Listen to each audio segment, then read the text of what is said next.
Jail में सड़ा दिया गया या उनको उनकी पीढ़ियों को खत्म कर दिया गया। तो हमारे नई युवाओं के लिए, नई जनरेशन की पीढ़ी के लिए कि आदिवासियों की लड़ाई कैसे लड़े कि आने वाली पीढ़ियां उनका भविष्य हम उज्जवल कर। एक तो भारत की संवैधानिक व्यवस्था के भीतर रहकर इससे थोड़ा भी इधर उधर गए तो बिल्कुल हम लोग कहीं, क्योंकि देखो इस देश में सेना से लड़ने का मुकाबला आदिवासियों के पास है, लेकिन वो कब है जब एकजुट होगा पूरा देश का। और आज देश का आदिवासी 700 से ज्यादा अलग अलग कम्युनिटी में बटा है, नोटिफाइड ट्राइबल है और 700 के लगभग नॉन नोटिफाइड ट्राइबल है पूरे देश में, जो अलग अलग भागों में, अलग अलग राज्यों में, अलग अलग जाति समुदाय राज्यों में बटी हुई है। और इन सबको एकजुट कैसे करोगे, ये नई जनरेशन के युवाओं के लिए एक चुनौती है। आज का दिन सबसे महत्वपूर्ण है, इसलिए भी महत्वपूर्ण है, मैं आप लोगों को बड़ाई नहीं कर रहा हूँ। कई लोगों ने बोला कि डॉक्टर हीरा अलावा ने विधानसभा में जाके क्या कर लिया, तो मैं आप लोगों को बता रहा हूँ कि आज मध्य प्रदेश सरकार को पेशा कानून लागू करना पड़ा, गजट नोटिफाई करना पड़ा। एक आदमी ने फेसबुक पर कमेंट किया कि भाई ये पेशा लागू हो गया तो 5वीं अनुसूची खत्म हो गई। मैंने कहा तुझे पैसा क्या है, तूने पढ़ा क्या? नहीं पढ़े लिखे हैं नहीं, कुछ 5वीं अनुसूची पढ़े। अभी भी हमारे बीच में कहीं आप लोग बुद्धिजीवी बेटे 5वीं अनुसूची के 5 लाइनें भी पढ़ी हमारे लोगों ने, और ज्ञान ऐसे जैसे कि PhD कर रखी हो। भाई 5वीं अनुसूची के 5% भाग को उठा के लिए पैसा बनाया गया और पैसा में ग्राम सभा को स्वायत्तता दी गई है, ये पैसा कानून। और जो कानून 1996 में बना था उसको 26-27 साल बाद उसके नए नियम 2022 में मध्य प्रदेश सरकार ने बनाए। और इसमें एक बात अच्छी है, बहुत अच्छी क्या है कि जो अभी शुरुआत में जिक्र हो रहा था कि हमारे कई गांवों के पटेल, मंटू भाई परिचय करा रहे, कई गांवों के पटेल हमारे बीच बैठे हुए हैं।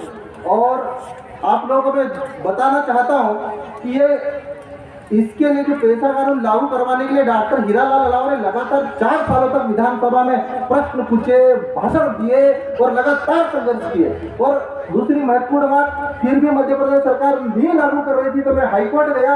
हाईकोर्ट में मध्य प्रदेश सरकार ने बोला कि अगस्त 2022 में हम इसको लागू कर देंगे, फिर भी लागू नहीं किया तो हमने चीफ सेक्रेटरी के खिलाफ कंटेम्प्ट ऑफ कोर्ट लगाया। और आज पेशा कानून लागू हुआ। पेशा कानून लागू होने का फायदा क्या है, अब ये समझो। अभी तक आदिवासी को छोड़ो, सामान्य वर्ग वालों ने तो इसको, या जो सरकार चला रही थी उन्होंने तो स्वीकार ही नहीं किया कि ये कानून आदिवासियों के लिए भी बना है। आज कम से कम इस बात की मोहर लगी कि ये कानून आदिवासियों के लिए बना है और आदिवासियों को स्वशासन व्यवस्था देगा।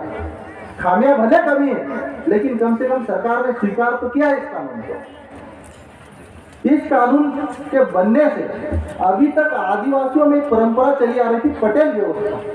पटेल व्यवस्था मतलब गांव के जज, जो गांव के जितने भी छोटे मोटे झगड़े होते थे, किसी भी प्रकार के झगड़े होते थे, उनको पटेल व्यवस्था में समाधान करने का एक 5वीं अनुसूची के भीतर व्यवस्था दी गई थी।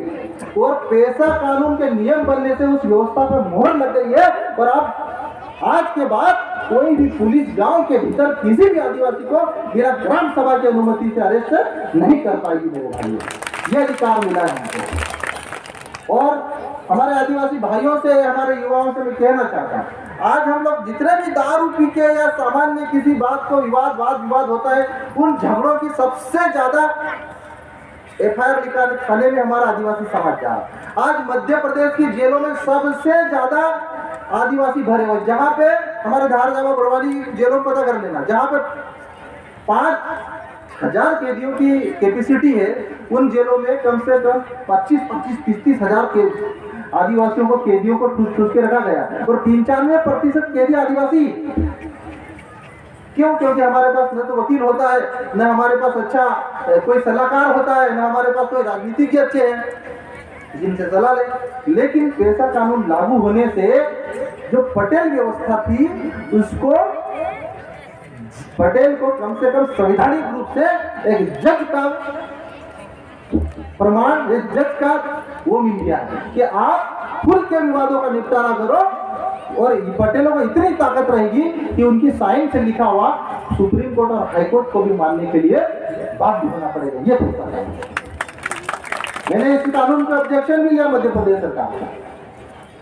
बहुत अच्छी बात है, मध्य प्रदेश की धरती पर पहली बार महामहिम राष्ट्रपति आदिवासी महिला हमारे प्रदेश में आई, हम उसका स्वागत करते हैं।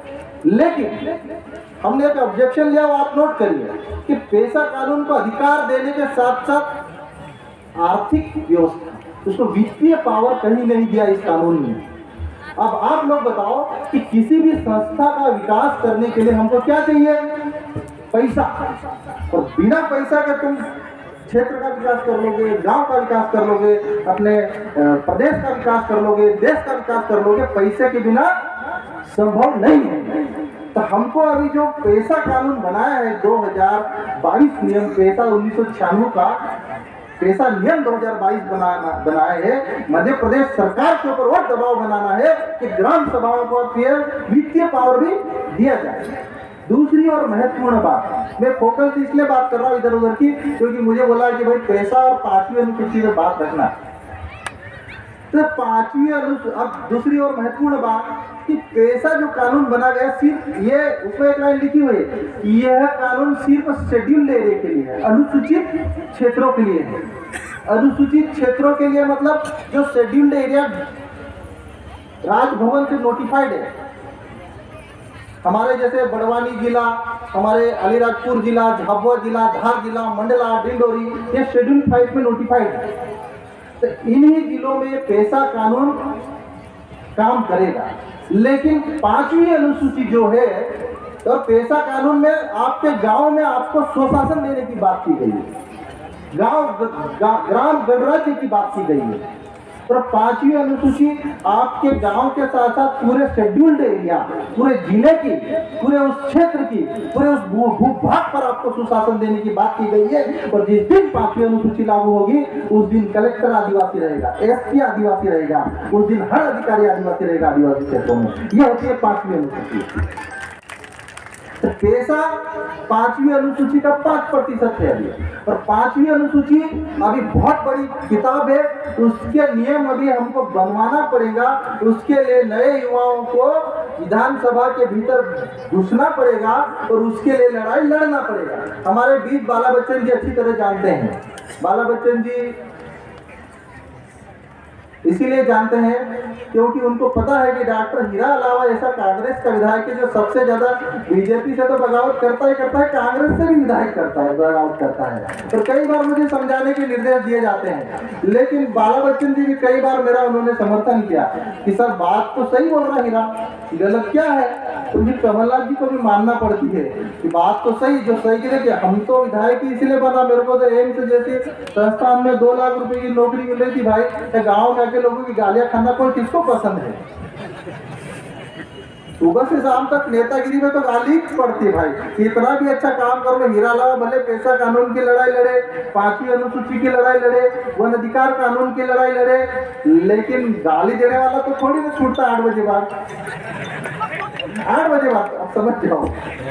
तो हमारे समाज के युवाओं को ये जो संवैधानिक ज्ञानों के अच्छे अध्ययन करना चाहिए। और बाबा साहब अम्बेडकर की बात सुनकर अनुसूचित जाति वर्ग का समाज आज उत्तर प्रदेश जैसे राज्य में 3 बार मायावती सत्ता बनाने में कामयाब हो गई। लेकिन हम लोग मध्य प्रदेश देश का ऐसा राज्य है जो सबसे ज्यादा आदिवासी संख्या में है, लेकिन यहाँ पे आदिवासियों की कोई गिनती नहीं है। आज मध्य प्रदेश के किसी भी, आज हम लोग 22 से 25%, 2011 की जनगणना में हम लोग 21% है, और आज की तारीख में 2023-22 की जनगणना में हम लोग 25% है। लेकिन प्रदेश के किसी भी जिले में एक भी आदिवासी एसपी, एक भी आदिवासी कलेक्टर, एक भी आदिवासी सीओ नहीं है, क्योंकि हमारी लड़ाई कहीं न कहीं सरकारों के ऊपर, सरकारों के खिलाफ जिस मुद्दों को लेकर होनी चाहिए वो हमारी लड़ाई नहीं है। आप सभी युवाओं से मैं कहना चाहता हूँ, हमारे जिस जन आंदोलन को आपको देखो, हम लोग अपना हक अधिकार कैसे हासिल कर सकते हैं? एक तो हमारे पास सामाजिक के साथ साथ ताकतवर राजनीतिक नेतृत्व हो, वो कहीं दूर दूर तक हमारे पास ऐसा कोई नेतृत्व नहीं है। दूसरा, हमारे लोग जुडिशरी में हो। मैं आप लोगों को बोलना चाह रहा हूँ, देश के किसी भी हाई कोर्ट में और ये सुप्रीम कोर्ट में एक भी आदिवासी जज नहीं है, तो आपको न्याय कैसे मिलेगा भाई? और न आपकी एकजुटता है। हर राज्य में अलग अलग हम बटे हुए, तो हमको अपना हक और अधिकार लेने के लिए सामाजिक नेतृत्व के साथ साथ